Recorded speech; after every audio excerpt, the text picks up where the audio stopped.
Assalamualaikum warahmatullahi wabarakatuh. Bismillahirrahmanirrahim. Alhamdulillahi rabbil alamin. Wassalatu wassalamu ala ashrafil mursalin Sayyidina wa maulana Muhammad wa ala alihi wa sahbihi ajma'in.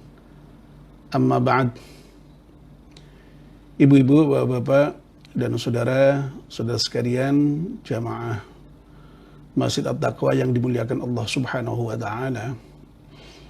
Alhamdulillah, kita panjatkan syukur kepada Allah Subhanahu wa taala yang sore hari ini atas limpahan rahmat dan nikmatnya kita masih diberi kekuatan dan kesempatan untuk bisa melaksanakan ibadah puasa di bulan Ramadan, dan kita bersyukur karena hari ini kita sudah berada pada hari yang ke-29.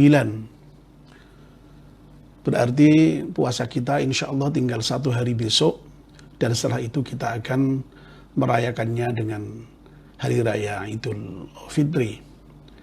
Kita mohon kepada Allah Subhanahu wa taala semoga puasa kita diterima oleh Allah Subhanahu wa taala, dan kita masih diberi kesempatan untuk bisa menyelesaikan puasa yang tinggal 1 hari lagi, dan kemudian juga insya Allah kita bisa merayakannya dengan melaksanakan ibadah sholat Idul Fitri. Meskipun nanti untuk Idul Fitri kali ini kita terpaksa melakukannya di rumah masing-masing. Mudah-mudahan sholat Idul Fitri kita di rumah kita masing-masing nanti, karena adanya virus COVID-19 ini, tidak mengurangi nilai dari ibadah Idul Fitri kita, dan mudah-mudahan dengan begitu sempurnalah seluruh ibadah Ramadan kita ini. Bapak dan ibu-ibu serta saudara sekalian yang dimuliakan Allah Subhanahu wa taala, kita juga bersyukur karena sore ini masih bisa melanjutkan kajian kita mengenai kitab Nasaihul Ibad. Dan alhamdulillah sore ini kita akan memasuki makalah yang ke-22. Kemarin kita sudah menyelesaikan makalah yang ke-21. Wal maqalatu tsaniyatu wal 'ishruna.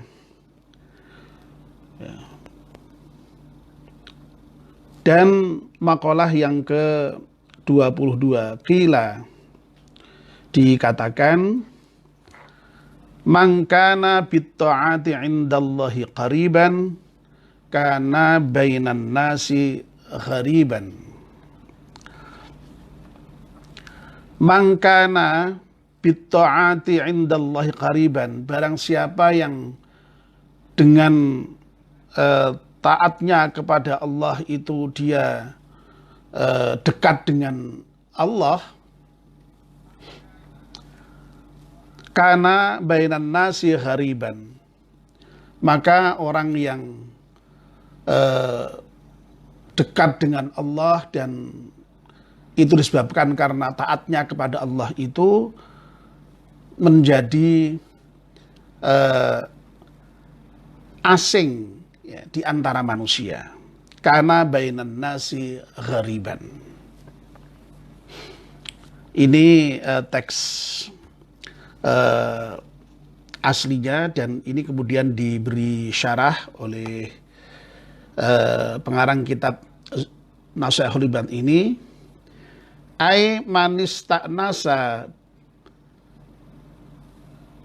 maksudnya adalah barang siapa yang merasa nyaman begitu bistighali ta'atillahi ta'ala, dengan menyibukkan diri taat kepada Allah Subhanahu wa taala, sara mustawhishan 'anin nasi, maka orang yang merasa nyaman dengan menyibukkan diri di dalam kerangka taat kepada Allah Subhanahu wa taala itu menjadi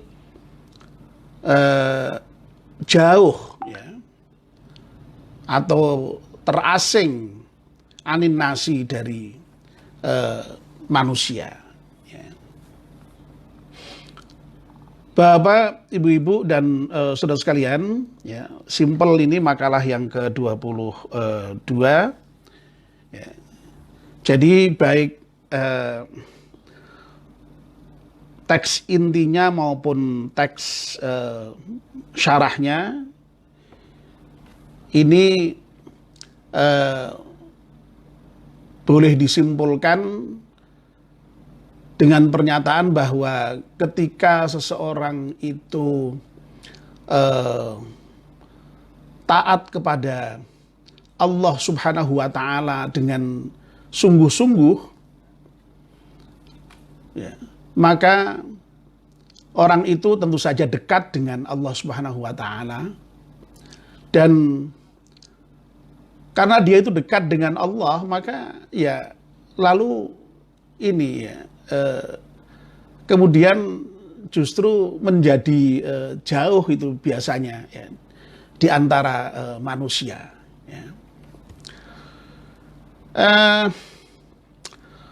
Untuk memahami makalah ini, ya, kita mungkin bisa merujuk ya, atau mengingat salah satu hadis Nabi yang cukup populer, yang di dalamnya ada kata kunci yang juga menjadi kata kunci di dalam makalah ini, ya, yaitu kata ghoriban itu. Nanti supaya kita bisa agak memahaminya lewat hadis ini begitu.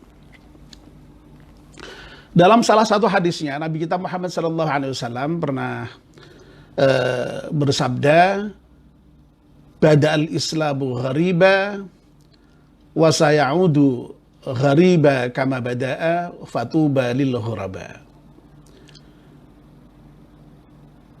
Islam itu datang dalam keadaan gharib, dalam keadaan asing, ya. Dan Islam itu akan kembali menjadi asing sebagaimana semula itu. Nah, oleh karena itu beruntunglah orang-orang yang asing itu, al-ghuraba. Ya. Nah, hadis ini ya, menginformasikan kepada kita bahwa Islam itu dulu pertama kali di Jazirah Arab pada abad ke-7, ya, itu dinyatakan oleh Nabi sebagai dalam keadaan asing. Ya, asing itu kan ya tadi ya, tidak dikenal ya, atau jauh gitu ya dari orang lain. Nah, Islam ini asing ketika datang pertama kali di Jazirah Arab pada abad ke-7 itu, ya karena Islam itu membawa ajaran tauhid, ajaran yang mengesahkan Allah Subhanahu wa Ta'ala, ya, yang menuntut hanya untuk menyembah kepada Allah Subhanahu wa Ta'ala. Sementara kita semua tahu ya, masyarakat pada Jazirah Arab saat itu adalah ubadul wathan, masyarakat penyembah berhala, ya, yang kemudian di dalam terminologi agama itu dikenal sebagai orang-orang yang musyrik, orang-orang yang menyekutukan Allah Subhanahu wa Ta'ala. Nah, tentu saja ketika Islam yang mengajarkan tauhid itu datang di tengah-tengah masyarakat penyembah berhala, ya, yang ajaran-ajaran turunannya juga sangat berbeda dengan tradisi yang sudah berkembang pada masyarakat jahiliyah pada saat itu, ya tentu saja Islam asing. Ya. Tapi dengan dakwah Nabi kita Muhammad sallallahu alaihi wasallam yang tidak kenal henti itu, lalu kemudian Islam menjadi diterima, lalu menjadi tidak asing, menjadi agama yang dipeluk oleh mereka dan bahkan kemudian menyebar ke seluruh dunia. Ya. Jadi kata-kata asing di dalam melabeli Islam di situ karena tadi itu, karena orang umum, ya. Orang umum, jadi pada umumnya masyarakat di sana waktu itu penyembah berhala. Islam datang dengan mengajarkan tauhid, dengan mengajarkan untuk semata-mata menyembah Allah Subhanahu wa taala. Ya. Pada umumnya orang beristri lebih atau bahkan semaunya, ya. Islam mengajarkan beristri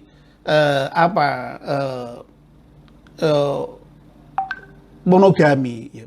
Boleh poligami dengan syarat-syarat tertentu, dan itu pun dibatasi hanya 4. Jadi asing, ya, dalam pandangan orang Arab pasti yang masih jahiliyah itu, ya. Lalu banyak sekali ajaran-ajaran yang lain yang itu sangat berbeda dengan tradisi jahiliyah sebelumnya. Nah, kalau di dalam makalah ini kemudian dikatakan bahwa orang baik, ya, atau orang yang taat kepada Allah Subhanahu wa taala dan ketaatannya itu sungguh-sungguh, ya, maka orang itu juga akan menjadi terasing di antara manusia. Nah, pernyataan ini saya kira bisa difahami dalam konteks yang kurang lebih sama dengan hadis Nabi itu. Karena apa? Karena orang yang benar-benar taat kepada Allah Subhanahu wa taala itu juga sedikit, ya, jumlahnya. Ya. Sebagaimana ya katakanlah pada saat Islam datang itu yang meluk juga sedikit, sehingga kemudian menjadi asing tadi itu. Nah, orang yang taat itu kalau dibandingkan dengan pada umumnya manusia itu juga tidak banyak, ya, sedikit, ya. Nah, tentang sedikitnya orang yang taat ini kita bisa misalnya merujuk pernyataan Allah yang sangat tegas itu, ya, misalnya dalam surat As-Saba, ya, ayat 13 itu, ya, Allah menyatakan wa qalilum min ibadiyasy syakur, ya. Dan sedikit sekali itu hamba-hambaku yang bersyukur itu. Ya, bersyukur itu kan ekspresi taat, ya. Bersyukur itu kan kalau dalam definisinya sering disebutkan sebagai memanfaatkan nikmat dengan cara sesuai dengan yang memberikan nikmat itu, dan nikmat itu datang dari Allah, sehingga kemudian, ya, kalau bersyukur ya harus dijalankan dengan cara yang dikehendaki oleh yang memberikan nikmat itu, yaitu Allah, yaitu dengan cara taat itu, ya. Diberi harta, ya, untuk taat, diberi kesehatan, ya, untuk taat, ya, diberi jabatan, ya, untuk taat, diberi ilmu, ya, untuk taat, semuanya dalam rangka ketaatan kepada Allah Subhanahu wa taala, ya. Dan itu tidak mudah, oleh karena itu hanya sedikit kata Allah yang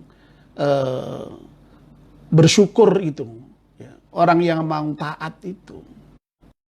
Ya, jadi nasnya memang seperti ini bunyinya, ya. Tidak mudah itu bersyukur itu, sehingga bersyukur itu tidak bisa dilakukan oleh banyak orang itu. Hanya sedikit orang yang bisa bersyukur itu. Nah, rupa-rupanya ketika orang tidak mudah untuk bersyukur, sehingga lalu orang yang bersyukur, orang yang taat itu lalu sedikit itu dulu-dulunya kalau kita merujuk kepada Al-Quran, rupa-rupanya itu menjadi ini sumpahnya setan itu, ya, sumpahnya iblis itu untuk memang menggoda manusia agar tidak mau bertaat, tidak mau bersyukur kepada Allah Subhanahu wa taala itu. Ya. Ya. Jadi ceritanya itu kan ketika iblis ini terusir dari surga, ya, karena diperintahkan untuk menyembah Adam tidak mau, lalu kemudian diusir, dan setelah diusir dia pun terima, ya, untuk kemudian nanti ditempatkan di neraka, ya. Tapi dia meminta dispensasi kepada Allah, saya akan menggoda itu manusia supaya melenceng dari jalanmu dan mengikuti aku, supaya nanti bersama-sama dengan aku menjadi penghuni neraka itu. Ya. Ya. Di dalam surat Al-Hijr ayat 39 sampai dengan 40, ya, itu iblis menyatakan begitu, ya. Ya Rabbku, ya, karena engkau telah menghukumku tersesat, pasti aku akan menjadikan mereka memandang baik perbuatan maksiat di muka bumi ini, dan pasti aku akan menyesatkan mereka semuanya. Nah, ini janji iblis ini, ya. Sumpah iblis ini.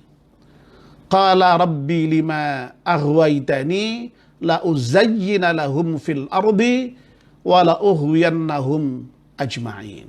Ya. Jadi rupa-rupanya ini janji iblis ini, untuk menyesatkan manusia sehingga manusia itu memandang maksiat lebih indah, ya, sehingga kemudian dia tidak mau taat kepada Allah Subhanahu wa taala itu. Ya, bahkan di dalam ayat yang lain, ya, lebih tegas lagi itu, ya. Tsumma la'atiyannahum min baini aydihim wa min khalfihim wa an aymanihim wa an syama'ilihim wa la tajidu aktsarahum syakirin. Ya. Ya. Tuhan, karena engkau itu telah menghukum aku tersesat, ya, saya akan benar-benar menghalangi mereka dari jalan engkau yang lurus.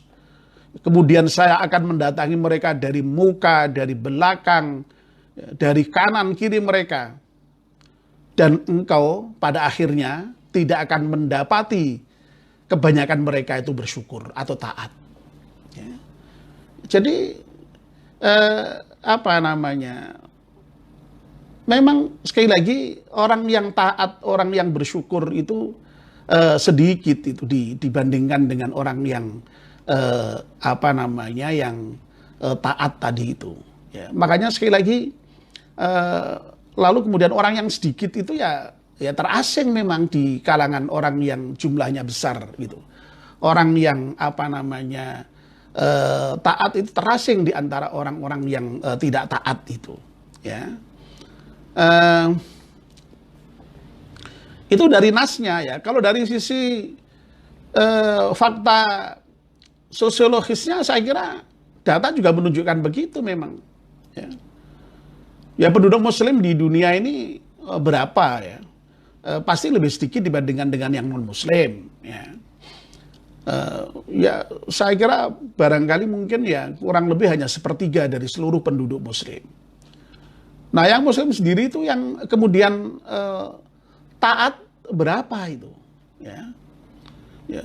Orang sering membuat ilustrasi, misalnya ketika bulan-bulan Ramadan seperti ini, karena bulan Ramadan itu dianggap sebagai bulan Al-Quran, ketika kita merefleksikan kemudian bagaimana orang mukmin itu berinteraksi dengan Quran, ya, orang sedih ketika melihat fakta, misalnya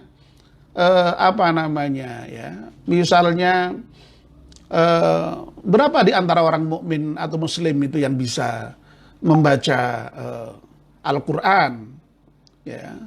Lalu di antara yang bisa membaca Al-Quran itu, ya, lalu kalau diperas lagi berapa yang bisa memahami maknanya, ya. Lalu yang sudah bisa memahami maknanya itu berapa yang kemudian bisa mengamalkan Al-Quran dengan baik, yang kemudian disebut sebagai orang yang taat itu, ya, pasti akan lebih sedikit lagi, ya. Ya, ini menarik misalnya kalau seandainya ada yang bisa melakukan penelitian ini mengenai masalah seperti ini, ya. Saya terus terang aja belum pernah itu melihat data mengenai ini, tapi saya kira secara umum saja bisa dibaca itu, ya, bahwa memang sekali lagi yang taat itu tidak banyak, ya. Puncak dari ibadah itu kan di Ramadan, ya. Kalau kita lihat misalnya masjid yang tersedia dengan jumlah orang Islam yang kemudian beribadah itu berapa juga, saya kira mungkin masih sekali lagi terbilang sedikit itu, ya. Nah, ini fakta sosiologis bahwa sekali lagi antara yang taat dengan yang tidak itu lebih banyak yang tidak taat, sehingga sekali lagi ya, wajar kalau kemudian orang yang taat kepada Allah itu lalu kemudian justru menjadi terasing di kalangan orang-orang yang tidak taat, dan itu adalah sebagian besar manusia itu, ya. Ya. Jadi ya misalnya yang sering dicontohkan begini, ya, misalnya kalau di kalangan atau di lingkungan orang-orang yang kebanyakan tidak sholat, ya, lalu seorang muslim itu rajin sholat begitu, ya dikatakan asing gitu, ya, aneh, nyeleneh, tidak umum gitu, ya. Kalau di tengah masyarakat seperti ini yang namanya orang biasa hidup korup begitu, ya. Lalu kalau ada orang yang bersih begitu, aneh itu, ya, aneh, tidak umum begitu, ya. Dan jarang dicari memang, ya. Ini jadi kira-kira gambarannya seperti itu, gitu, ya. Ya. Jadi kalau orang misalnya lalu dengan hartanya itu berinfak nyah-nyoh, ya, itu juga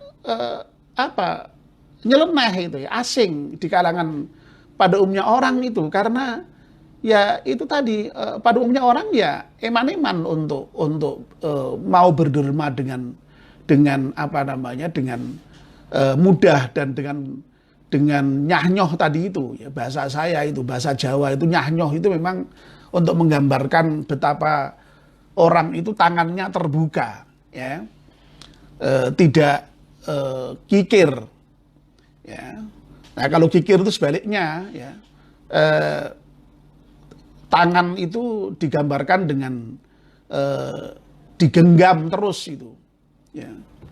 Ya bahkan gambarannya orang kikir itu sampai saking eratnya di dalam menggenggam itu, kalau toh misalnya di dalam genggamannya itu ada air saja, itu air itu tidak netes itu, tidak bocor dari genggaman itu kikirnya kikir itu, ya, misalnya. Nah, kira-kira gambarannya seperti itu. Jadi sekali lagi orang itu ketika